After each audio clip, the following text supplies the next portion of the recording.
Hello students, आज हम discuss करने वाले हैं जो 11th क्लास की बुक है हॉर्नबिल, उसका फर्स्ट जो चैप्टर है उसका नाम है the portrait of a lady and इस writer is mister Khushwant Singh. और मिस्टर खुशवंत सिंह अपनी ग्रैंड मदर के बारे में बताते हैं। She was very much old and she was so old that she could not be older than that and her face had so many wrinkles. Her face was a crisscross of wrinkles, and all the lines were cutting everyone. And in the first scene, both the grandmother and her grandson, they are living together in the village, and the grandmother get him ready for school. और जब उसको breakfast वगैरह करने के बाद में school चले जाते हैं। और स्कूल के पास में ही एक टेंपल अटैच था।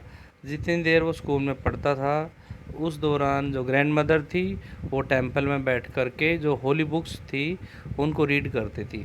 ठीक है, उसके बाद में वो वापस वहाँ से लौट आते थे और आते समय वो जो स्टील चपातीज थी वो वहाँ पर जो स्ट्रीट डॉग्स थे उनको वो खाना खिला देते थे। ठीक है, तो एक बार दोबारा से हम रिकैप करते हैं, उसके बाद में आगे चलते हैं। तो देखिए यहाँ पर जब स्कूल में चले जाते थे तो वहाँ से वो इसके बाद देखिए क्या होता है कि my grand mother and I were good friends. My parents left me with when they went to live in the city and we were constantly together। इसका मतलब जो नरेटर के जो पेरेंट्स हैं वो पहले से ही रहने के लिए किस में चले गए, शहर में चले गए थे। और दो राइटर हैं वो अपनी ग्रैंड मदर के साथ गांव में रहने लगते हैं। और she used to wake me up in the morning and get me ready for school। she said her morning prayer in a monotonous sing song। तो monotonous का मतलब होता है डल sing song while she bathed and dressed me in the hope that I would listen and get to know it by heart। It means the writer was prepared for school by his grandmother, and she would sing her prayer in a monotonous, in a dull voice while she was bathing and dressing the writer, and she hoped that he would listen and get to know it by heart। वो इसलिए उसे कपड़े पहनाते समय, नहलाते समय अपनी prayer को गाती थी, सिंग करती थी, ताकि जो राइटर है उसे ये कंठस्थ हो जाए, अच्छे से याद हो जाए। I listen because I loved her voice but never bother to learn it. और राइटर भी उसकी आवाज़ को सुनना बहुत अच्छा लगता था, इसीलिए वो इसे सुनता था, लेकिन उसने कभी भी इसे लर्न करने की परेशानी नहीं उठाई। Then she would fetch my wooden slate which she had already washed and plastered with yellow chalk, a tiny earthen ink pot and a red pen, tie them all in a bundle and hand it to मी।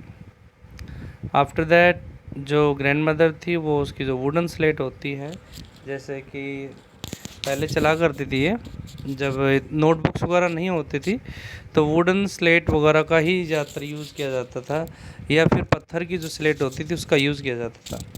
और ये जो wooden slate होती है उसे तख्ती बोलते थे। और उस तख्ती के ऊपर जो है जो येलो चौक है, जैसे मुल्तानी मिट्टी बोलते हैं, वो उसके ऊपर क्या करते थे, स्मीयर करते थे, उसके ऊपर प्लास्टर करते थे।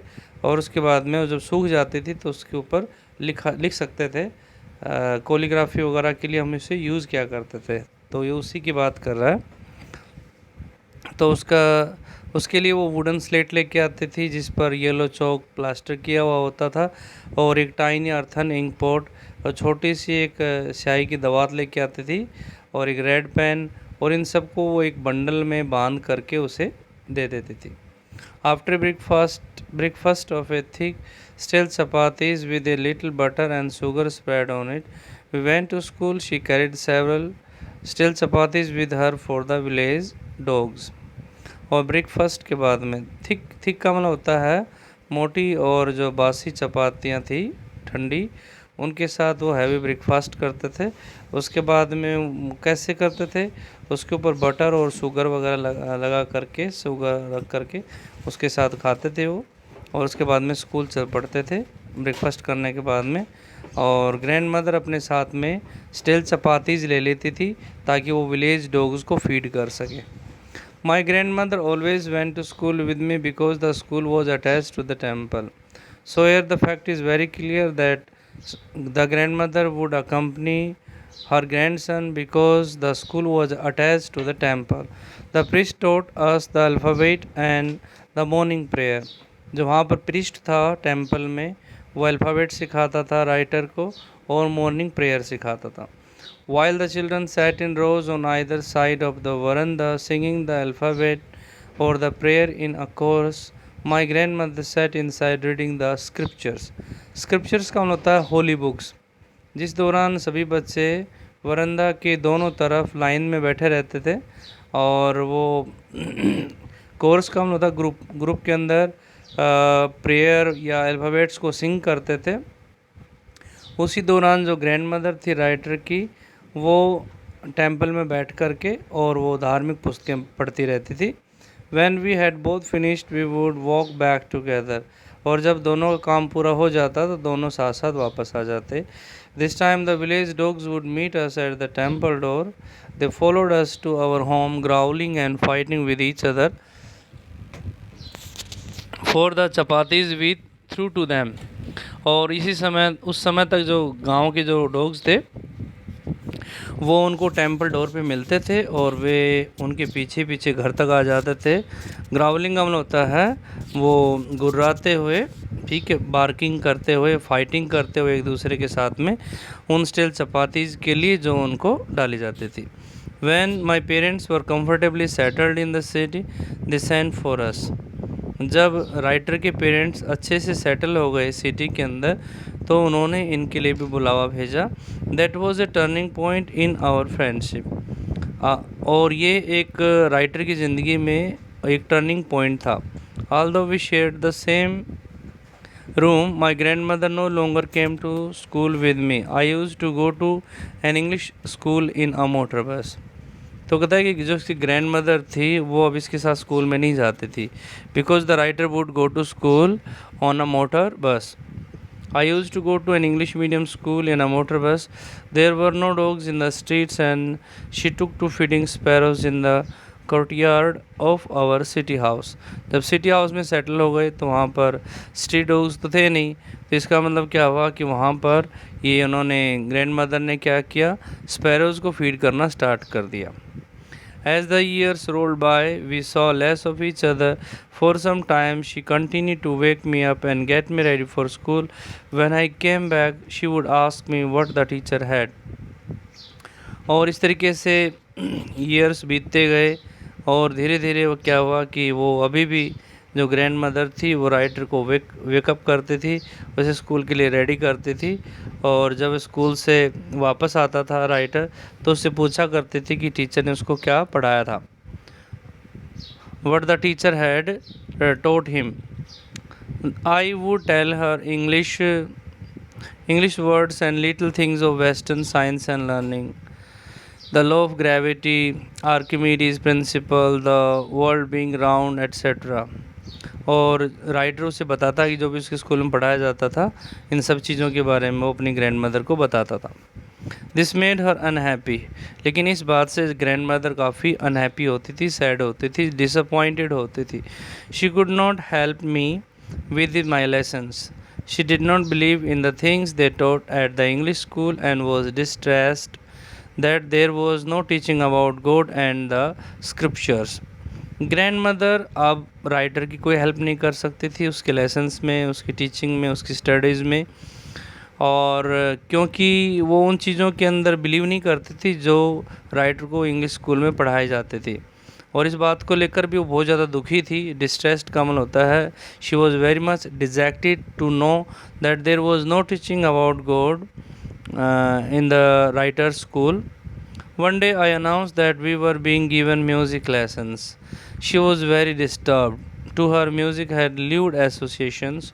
It was the monopoly of harlots and beggars and not meant for gentle fog. एक दिन राइटर ने क्या किया, घर आकर के बताया कि हमें म्यूज़िक लेसन्स दिए जा रहे हैं, तो वो बहुत ज़्यादा दुखी हो जाती है। डिस्टर्ब्ड का मतलब she was very much upset, क्योंकि ग्रैंड मदर जो थी वो ट्रेडिशनल लेडी थी, एंड उसे लगा कि जो म्यूज़िक है इसके जो रिलेशन एसोसिएशंस हैं, जो रिलेशंस हैं, वो ल्यूड है। ल्यूड का मतलब होता है it's not for the decent people, for the royal people, for the gentle fog.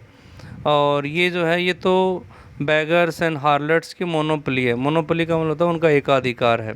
हार्लट्स होती हैं, प्रोस्टिट्यूट्स होती हैं, ठीक है, तो ये बैगर्स एंड प्रोस्टिट्यूट्स की मोनोपोली है, ये गाना बजाना उनका ही काम है, and not meant for gentle folk. और ये जो जेंटल फॉग हैं, जो जेंट्री हैं, उनके लिए मीनिंगलेस है, उनके लिए नहीं बनाए। She said nothing but her silence meant disapproval, she rarely talk to me after that. हालांकि ग्रैंड मदर ने कुछ कहा नहीं, लेकिन उसकी साइलेंस जो है वो बिल्कुल इस बात के लिए अपोज कर रही थी कि हाँ ये गलत है।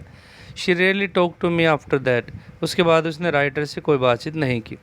When I went up to university I was given a room of my own. जब राइटर यूनिवर्सिटी में अपनी हायर स्टडीज़ के लिए गया तो उसे खुद का कमरा मिला, and the common link of friendship was snapped. And at that time जो उनकी फ्रेंडशिप का जो कॉमन लिंक था वो टूट गया। स्नैप का मतलब होता है टूट गया। The common link of friendship was broken. My grand mother accepted her seclusion with resignation. और जो ग्रैंड मदर है उसने अपने सेक्लूजन का मतलब होता है लोनलीनेस को, सॉलिट्यूड को। रेजिग्नेशन होता है विलिंगली उसने एक्सेप्ट कर लिया कि अब तो उसे अकेला ही रहना है, ऐसा उसने मान लिया। She rarely left her spinning wheel to talk to anyone. From sunrise to sunset she sat by her wheel spinning and reciting prayers. अब वो किसी से बात करने के लिए अपने स्पिनिंग व्हील से भी अलग नहीं होती थी। सनराइज से लेकर सनसेट तक वो स्पिनिंग व्हील के पास बैठी रहती थी और अपनी प्रेयर्स को साइलेंटली रिसाइट करती थी। Only in the afternoon she relaxed for a while to feed the sparrows. केवल आफ्टरनून के समय कुछ समय वो आराम करने के लिए आराम करती थी और स्पैरोज को फीड करती थी। While she sat in the veranda breaking the bread into little bits, hundreds of little birds collected round her, creating a veritable bedlam of chirpings। और जिस दौरान ग्रैंड मदर वरंदा में बैठ कर के और वो रोटी के छोटे छोटे टुकड़े कर रही होती थी, तो सैकड़ों छोटे छोटे जो बर्ड्स थे, जिसमें स्पैरोज, पैरट्स और भी दूसरे जो बर्ड्स थे, वो चारों तरफ इकट्ठे हो जाते, उसे घेर लेते, और एक वेरिटेबल बेडलैम ऑफ चर्पिंग्स, और वहाँ पर चर्पिंग्स का एक मिक्स्ड नॉइस पैदा होता था। तो वेरिटेबल बेडलैम होता है मिक्स्ड नॉइस, ठीक है, मिक्स्ड नॉइस होता है। तो वहाँ पर एक सभी का शोरगुल जो काफ़ी मिक्स था, जिसमें पैरट्स भी जो है आवाज़ कर रहे हैं, स्पैरोज भी आवाज़ कर रही हैं, तो सभी का मिला जुला वहाँ पर शोरगुल होता है। Some came and perched on her legs. कुछ बर्ड्स आते हैं और उसके लेग्स के ऊपर वो बैठ जाते हैं। पर्च का मतलब होता है they sat on her legs, others on her shoulders, some even sat on her head. She smiled but never shooed them away. तो इस तरीके से हम देख पा रहे हैं कि जो इंटीमेसी थी ग्रैंड मदर की और बर्ड्स के बीच में, जो घनिष्ठता थी वो काफ़ी थी, और it was very clear from the behaviour of the birds, क्योंकि वो उसके लेग्स पे बैठ जाते थे, शोल्डर पे बैठ जाते थे, उसके सिर पे बैठ जाते थे, लेकिन वो स्माइल करने के अलावा उनको कभी भगाती नहीं थी। सिर्फ स्माइल करती थी और कभी उनको भगाती नहीं थी। शू दैम अवे का मतलब होता है उनको भगाना। और it used to be the happiest half an hour of the day for her. और ये उसका दिन का आधे घंटे का जो समय होता था उसका हैप्पीस्ट मोमेंट था, सबसे ज़्यादा खुशी देने वाला टाइम था। When I decided to go abroad for further studies, I was sure grandmother would be upset। जब हायर स्टडीज़ के लिए विदेश जाना था राइटर को, तो उसने सोचा कि अब तो उसकी ग्रैंड मदर ज़रूर अपसेट हो जाएगी। I would be away for 5 years and at her age one could never tell, but my grandmother could. She was not even sentimental. She came to leave me at the railway station but did not talk or show any emotion. Writer जो था उसको 5 years के लिए abroad रहना था और grand mother की condition ऐसी थी कि जिस कंडीशन में वो थी, यानी कि ओल्ड एज में तो थी वो, बहुत ज़्यादा ओल्ड थी और उस उम्र के पड़ाव पर कोई कह नहीं सकता था कि कब वो भगवान को प्यारी हो जाएगी। लेकिन जो ग्रैंड मदर थी, कहता है कि वो सर्वाइव कर सकती थी। इसका मतलब, कहने का मतलब कहता है ग्रैंड मदर में इतना स्टेमिना था कि वो और जी सकती थी। एंड वो बिल्कुल भी सेंटिमेंटल नहीं थी, भावुक नहीं हुई, इमोशनल नहीं हुई। और वो रेलवे स्टेशन पर उसे सी ऑफ करने के लिए आती है, लेकिन उसने किसी प्रकार का कोई रिएक्शन शो नहीं किया, कोई इमोशन शो नहीं किया। Her lips moved in prayer, her mind was lost in prayer, her fingers were busy telling the beads of a rosary, and still she was praying, and silent prayer was going on the part of the grandmother. Her mind was lost in her prayer, silent prayer, and her fingers were busy telling the beads of rosary. Silently she kissed my forehead, and when I left, I cherished the moist imprint as perhaps the last sign of physical contact between us. और फिर क्या हुआ कि जैसे ही विदा होने का समय आया तो साइलेंटली उसने, ग्रैंड मदर ने राइटर के फोरहेड पे किस किया और वो उन दोनों के बीच में फिजिकल कांटेक्ट का एक इम्प्रिंट था, एक निशान था, सिंबल था, that was the most one. But that was not so, लेकिन ऐसा नहीं था। राइटर यहाँ पर कहना चाहता है कि ऐसा नहीं था कि वो लास्ट था। कैसे? After 5 years I came back home and was met her at the station. She did not look a day older. She still had no time for words, and while she clasped me in her arms, I could hear her reciting her prayers. जब 5 years के बाद में writer वापस आता है अपने घर, तो वो रेलवे स्टेशन के ऊपर उसे लेने जाती है, रिसीव करने जाती है ग्रैंड मदर, और वो एक भी दिन ज़्यादा ओल्ड नहीं लग रही थी। इसका मतलब she was at the same age and she still had no time for words, और बातों के लिए, शब्दों के लिए कोई समय नहीं था उसके पास में। उसने उसको एम्ब्रेस किया, राइटर को गले लगाया, और जब राइटर को गले लगाया गया तो राइटर सुन सकता था कि उसकी जो ग्रैंड मदर की जो साइलेंट प्रेयर्स थी वो अभी भी चल रही थी। Even on the first day of my arrival, her happiest moments were with her sparrows, whom she fed longer and with frivolous rebukes. और उसके जिस दिन आया था राइटर अपने अब्रोड से, उस दिन को पहले दिन भी जो हैप्पीएस्ट मोमेंट था वो था स्पैरोज़ को खाना खिलाना और उनको फ्रीवल्स रिब्यूक्स। फ्रीवल्स का मतलब होता है to scold the sparrows in a silly manner, तो वो था फुलिशली उनको रिव्यू करती थी, डांटती थी, चाइड करती थी। तो that was the happiest moment for the grand mother, while she would foolishly scold the sparrows while feeding them. ठीक है, तो अभी भी ग्रैंड मदर के लिए जो सबसे ज़्यादा हैप्पीएस्ट मोमेंट था वो था स्पैरोज को फीड करना, उनको फुलिशली डांटना, ये उनके लिए हैप्पीएस्ट मोमेंट था।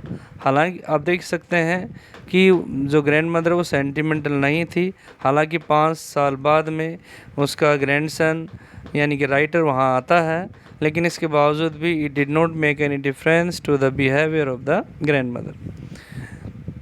In the evening, a change came over her. She did not pray.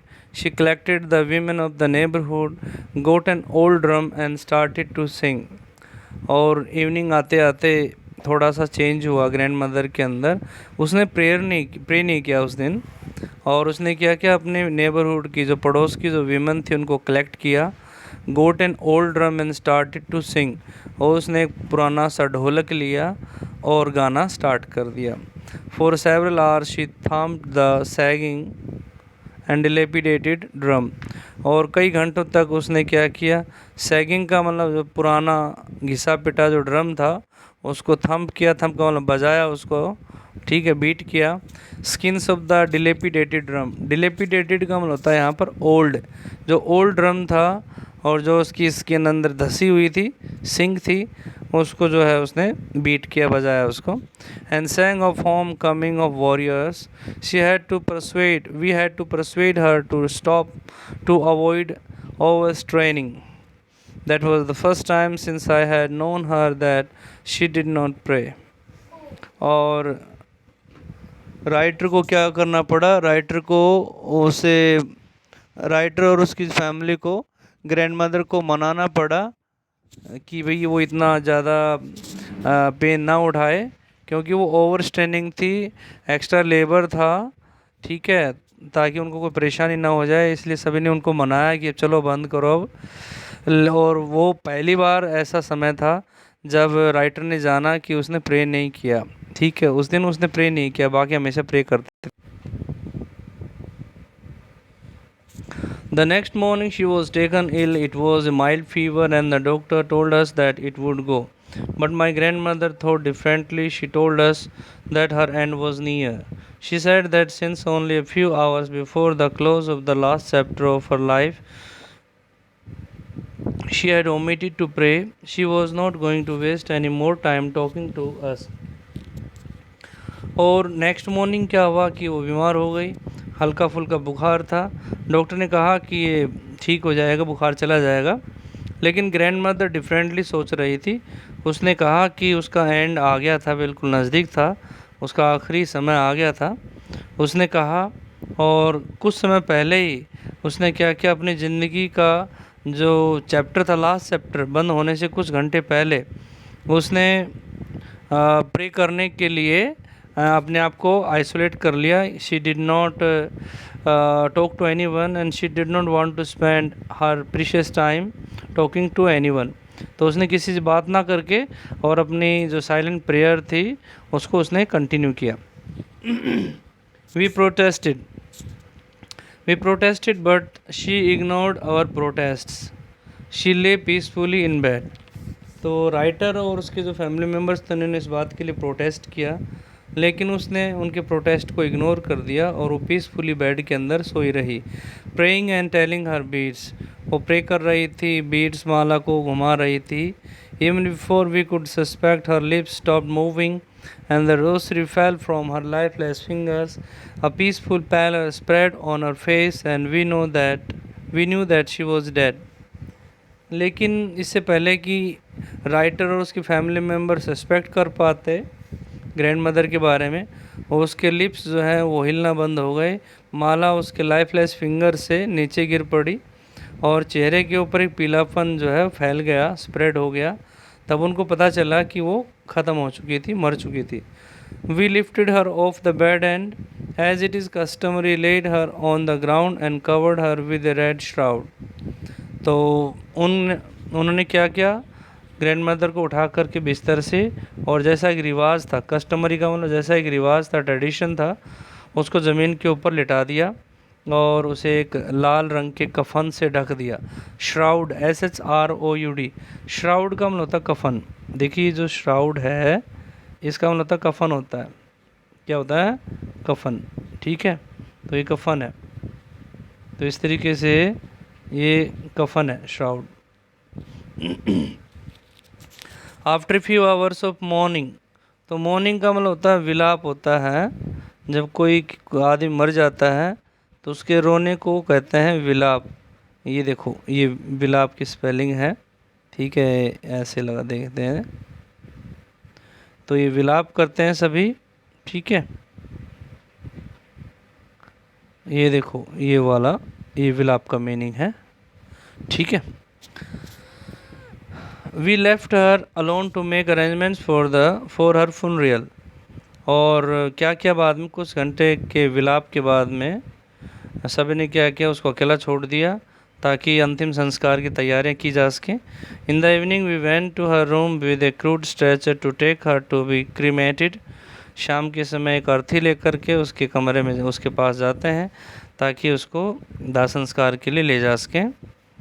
The sun crude stretcher का मतलब होता है अर्थी। क्या होता है? अर्थी होता है। ये देखो, क्रूड स्ट्रेचर, इसका मतलब अर्थी होता है। द सन वो setting and had lit her room and veranda with a blaze of golden light. और जो है and the sun was setting, सूर्य अस्त हो रहा था और उसका कमरा जो है वो सूर्य की किरणों से जगमगा रहा था और वहाँ पर गोल्डन लाइट जो वरंदा के अंदर चमक रही थी. We stopped halfway in the courtyard all over the veranda and in her room right up to where she lay dead and stiff wrapped in the red shroud. Thousands of sparrows were standing over there. तो देखिए क्या वहाँ पर क्या हुआ था कि उनको आंगन के बीच में रुकना पड़ा क्योंकि सारे बरामदे में और उस स्थान पर जहाँ पर वो मरी हुई पड़ी थी, ठीक है, जहाँ पर मरी हुई लेटी थी, तो वहाँ पर और जिसमें उसको लाल रंग के श्राउड से, कफन से उसको ढका हुआ था, हजारों स्पैरोज वहाँ पर इकट्ठी हो चुकी थी. Were set scattered on the floor, वो फ्लोर के ऊपर इधर उधर बैठी हुई थी. स्कैटर्ड का मतलब होता है they were sitting here and there. There was no chirping. We felt sorry for the birds and my mother fed some bread for them. तो देखिए हम इनको बहुत बुरा लगता है, उनके लिए अफसोस महसूस होता है उन बर्ड्स के लिए. और इनकी जो मदर है, राइटर की जो मदर है, वो कुछ ब्रेड लेके आती है उन स्पैरोज़ के लिए. She broke it into little crumbs the way my grandmother use to and threw it to them. तो राइटर की मदर ने भी उसकी तरह, ग्रैंड मदर की तरह ही उसको टुकड़े किए रोटियों के और उनको डाल दी रोटी स्पैरोज़ को. The sparrows took no notice of the bread. लेकिन उन स्पैरोज़ ने उस ब्रेड के बारे में कोई ध्यान नहीं दिया. When we carried my grandmother's corpse off they flew away quietly. Next morning the sweeper swept the bread crumbs into the dustbin. और जब ग्रैंड मदर की डेड बॉडी को ले जाया गया वहाँ से, उसके बाद में वो जो स्पैरोज़ थी वो साइलेंटली वहाँ से उड़ जाती हैं. नेक्स्ट मॉर्निंग स्वीपर ने उन रोटियों के टुकड़े को साफ करके, ठीक है, इकट्ठा करके डस्टबिन में डाल दिया. So this is the end of the story and please give your comments and tell me about your experience, how you get the story and how, whether you like my teaching style or not. Please let me know and give your comments in the comment box. And if you have not subscribed my channel, then please subscribe my channel. Thank you. Have a nice day.